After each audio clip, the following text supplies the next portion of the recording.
So in this Robinhood tutorial video, I will be showing you how to buy USDC cryptocurrency here on Robinhood. So once Robinhood's opened up, go to the bottom and select the magnifying glass. Once you're here, a bunch of different options, but what you can actually do is just go to market cap right here.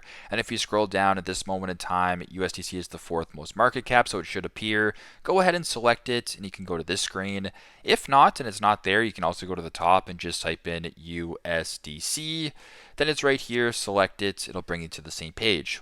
Once that's done, go to the bottom and press the green buy button. Then once you're here, type in the amount that you want to buy. So I'll do $10 as an example, and then I'll press on review.